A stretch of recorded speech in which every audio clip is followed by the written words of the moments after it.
Comprehensive defence study میں خوش آمدید۔ پی این ایس غازی 1971 وار کے گمنام رازوں میں سے ایک راز ہے جو تقریباً 52 سال گزر جانے کے بعد بھی حقیقت تک پہنچنے کا منتظر ہے۔ پاکستان غازی کی اپنی بچھائی ہوئی مائن کو اس کی تباہی کا ذمہ دار قرار دیتا ہے، جبکہ بھارت یہ دعویٰ کرتا ہے کہ اس کی نیوی نے غازی کو ٹریپ کرنے کے بعد اسے تباہ کیا۔ ان دعووں میں کتنی سچائی ہے، یہ ایک معمہ ہے۔ پی این ایس غازی امریکن ساختہ آبدوز تھی جسے دوسری جنگ عظیم کے دوران 31 مارچ 1945 کو امریکن نیوی میں شامل کیا گیا تھا۔ اس آبدوز کو بحرۂ اوقیانوس یعنی اٹلانٹک اوشن اور کیریبین میں پٹرولنگ کا کام سونپا گیا تھا۔ اس میں اینٹی شپ مائنز اور تارپیڈو نصب تھے۔ 1 جون 1964 کو امریکن نیوی سے اس آبدوز کو ریٹائرڈ کر دیا گیا۔ چونکہ پاکستان سوویت یونین کے خلاف امریکی اتحاد کا حصہ تھا، اس لیے ایک معاہدے کے تحت اسے پاکستان کے حوالے کر دیا گیا۔ پاکستان نے اسے پی این ایس غازی کا نام دے کر اپنے نیول فلیٹ کا حصہ بنا لیا۔ جنوبی ایشیا میں پاکستان وہ واحد ملک تھا جس کے نیول فلیٹ میں آبدوز شامل تھی۔ غازی کی انڈکشن کو بھارتی نیوی اپنے لیے خطرہ، بالخصوص ایئر کرافٹ کیریئر وکرانت کے لیے خطرہ تصور کرتی تھی۔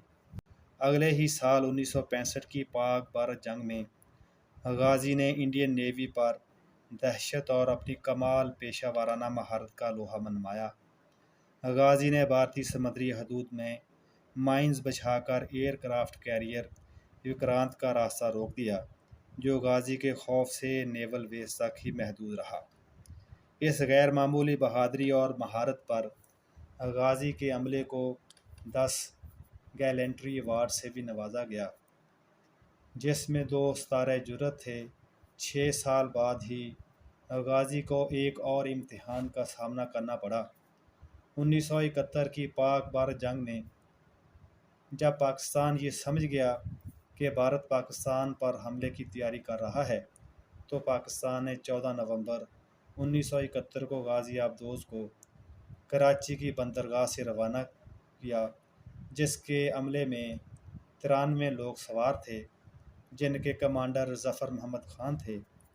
اس آبدوز نے سری لنکا کے گرد چکر کاٹ کر تقریباً 5000 کلومیٹر کا سفر کرنے کے بعد خلیج بنگال میں پہنچنا تھا۔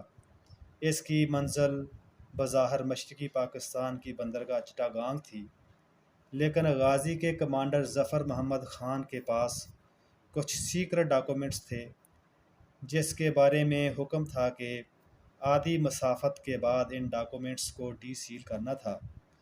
ان ڈاکومنٹس میں غازی کی آپریشنل ڈیٹیلز تھیں، جس کے مطابق غازی نے اپنا رخ بھارتی بندرگاہ وشاکھاپٹنم کی طرف موڑ دیا۔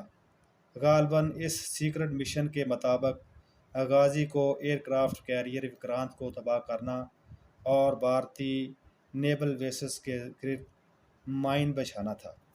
غازی کی تباہی کے متعلق مختلف اسپیکولیشنز ہیں۔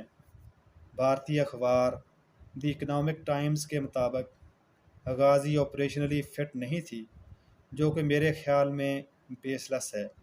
غازی کا اتنا لمبا سفر طے کر کے 20 دنوں تک بھارتی بندرگاہ کا محاصرہ کرنا اور مائنز کو ڈپلوائے کرنا اس کے آپریشنلی فٹ ہونے کا واضح ثبوت ہے۔ انڈیا ٹوڈے کے مطابق وائس ایڈمرل کرشنن کو خوف تھا کہ غازی آئی این ایس وکرانت کو ڈبو دے گی، کیونکہ وکرانت کے بوائلرز میں کریک کی وجہ سے اس کی سپیڈ کافی حد تک کم ہو گئی تھی اور آسانی سے غازی کا نشانہ بن سکتا تھا۔ چنانچہ کرشنن نے غازی آبدوز کو دھوکہ دینے کے لیے آئی این ایس راجپوت کو وشاکھاپٹنم بھیجا، جس نے ایسے جعلی سگنل بھیجنے شروع کیے جس سے معلوم ہوتا تھا کہ آئی این ایس وکرانت وشاکھاپٹنم پہنچنے والا ہے۔ وائس ایڈمرل کرشنن نے ایک سمارٹ موو اور بھی کی کہ نیول اتھارٹی کو جعلی پیغام بھیج دیا کہ INS وکرانت وشاکھاپٹنم پہنچ گیا ہے اور انڈین نیوی نے بھاری مقدار میں سبزیوں اور پھلوں کی خریداری کا آرڈر بھی دے دیا تاکہ پاکستانی جاسوسوں کو دھوکہ دیا جا سکے اور باور کروایا جا سکے کہ بھاری بھرکم خریداری INS وکرانت کے عملے کے لیے ہے۔ انڈین میڈیا کے مطابق غازی کا عملہ اور پاکستانی نیول کمانڈ یہی سمجھے کہ وکرانت وشاکھاپٹنم کے قریب پہنچ گیا ہے، چنانچہ غازی نے وشاکھاپٹنم کے گرد مائنز بچھانا شروع کر دیں۔ بھارتی نیوی کے مطابق 3 اور 4 دسمبر کی درمیانی رات INS راجپوت وشاکھاپٹنم بندرگاہ سے باہر نکلا۔ اس وقت PNS غازی بارود سرنگیں بچھا رہی تھی۔ جب اس نے INS راجپوت کو اپنی طرف آتے دیکھا تو اس نے فوراً گہرائی میں جانے کی کوشش کی۔ اسی اثناء میں INS راجپوت کے عملے نے پانی میں ہلچل محسوس کر لی اور ڈیپتھ چارجز یعنی بارود سے بھرے ڈرم پانی میں ڈراپ کرنا شروع کر دیے، جو غازی سے ٹکرائے جس سے غازی میں آگ لگ گئی۔ یہ آگ غازی کے اس حصے تک پہنچ گئی یہاں تارپیڈو نصب کیے ہوئے تھے، جو آگ کی وجہ سے پھٹ گئے اور غازی ڈوب گئی۔ یہ تھا غازی کے متعلق بھارت کا ورژن، لیکن بھارت اپنے اس دعوے کو ثابت نہیں کر سکا، بلکہ 1971 کی جنگ کے فوراً بعد امریکہ اور روس نے بھارت کو غازی کے ملبہ کو سطح سمندر پر لانے کی پیشکش کی تو بھارت نے یکسر اسے مسترد کر دیا تاکہ اصل حقائق سامنے نہ آ جائیں۔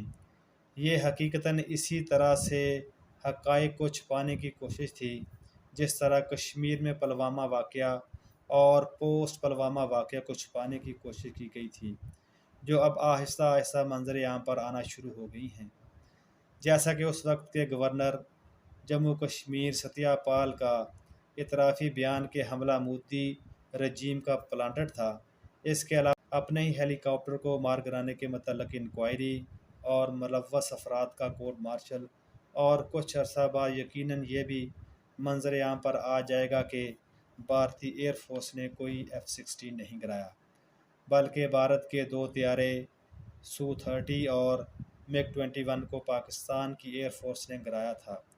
یوں اگر بھارت نے کبھی بھی غازی کو باہر نکالنے پر رضامندی ظاہر کی تو حقیقت سامنے آ جائے گی، جس کے خوف سے بھارت لگاتار انحراف کرتا چلا آ رہا ہے اور فکشن مووی تک بنا دی جاتی ہے تاکہ حقیقت کو ڈائیورٹ کیا جا سکے کہ غازی کو بھارتی نیوی نے ہی تباہ کیا ہے، حالانکہ کرن جوہر کی ہدایت کاری میں تیار کردہ مووی دا غازی اٹیک کے ورژن اور بھارتی نیوی کے ورژن میں بھی تضاد پایا جاتا ہے۔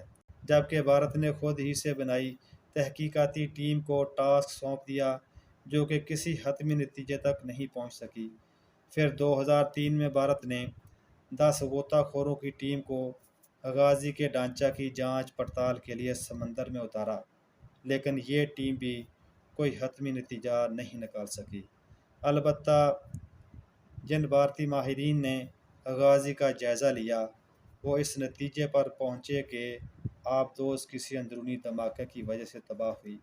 اس کے بعد یہ ہوا کہ 2010 میں بھارت نے خود ہی غازی کے متعلق تحقیقات کا سارا ریکارڈ ضائع کر دیا، جس کی وجہ سے مزید شکوک و شبہات نے جنم لیا۔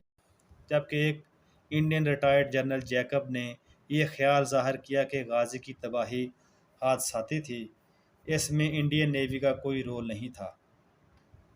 لیفٹیننٹ جنرل جیکب 1971 میں بھارت کی ایسٹرن کمانڈ کے چیف آف اسٹاف تھے۔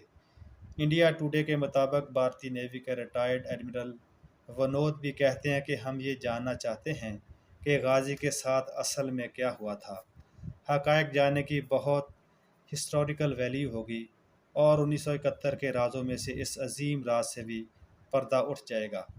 بھارتی اخبارات میں شائع ہونے والے آرٹیکلز اور بھارتی افسران کے بیانات کو دیکھا جائے تو یہ بات سامنے آتی ہے کہ غازی کی تباہی اب بھی ایک راز ہے، اگرچہ بہت سے بھارتی اب بھی یہ یقین رکھتے ہیں کہ غازی کو INS راجپوت نے تباہ کیا تھا، لیکن اس کا کوئی ثبوت ابھی تک منظر عام پر نہیں لایا گیا۔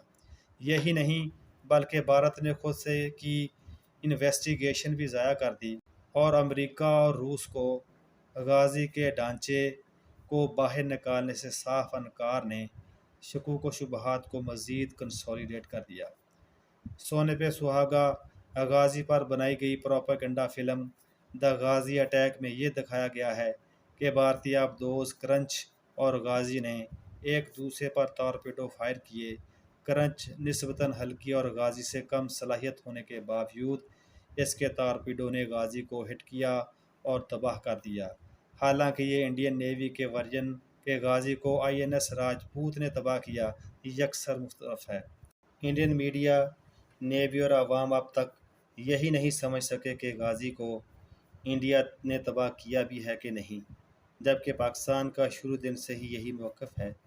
غازی کو انڈین نیوی نے نہیں بلکہ خود کی بچھائی ہوئی بارودی سرنگ سے ٹکرا کر تباہ ہوئی۔ پاکستان نیوی کے ڈائریکٹوریٹ آف پبلک ریلیشنز کے مطابق غازی کی تباہی سمندر میں اٹھنے والی غیر معمولی لہروں کا نتیجہ تھی، جن کی وجہ سے غازی کی بچھائی ہوئی بارودی سرنگ غازی کے راستے میں آ گئی، جس سے ٹکرا کر غازی تباہ ہو گئی۔ تمام حالات و واقعات کا جائزہ لینے کے بعد یہ بات حتمی طور پر کہی جا سکتی ہے کہ انڈین نیوی کے ہاتھوں غازی کی تباہی محض پروپیگنڈا اور اسپیکولیشن ہی ہے۔ جب تک کہ غازی کا ملبہ باہر نکال کر نیوٹرل ماہرین سے تحقیقات نہ کروا لی جائیں، اس وقت تک یہ راز ہی رہے گا اور دا غازی اٹیک جیسی پروپیگنڈا فلمیں بنتی ہی رہیں گی۔ یہاں پر ویڈیو کا اختتام کرتے ہیں۔ مزید ویڈیوز دیکھنے کے لیے چینل کو سبسکرائب اور بیل کا آئیکن پریس کر دیں۔ اللہ حافظ۔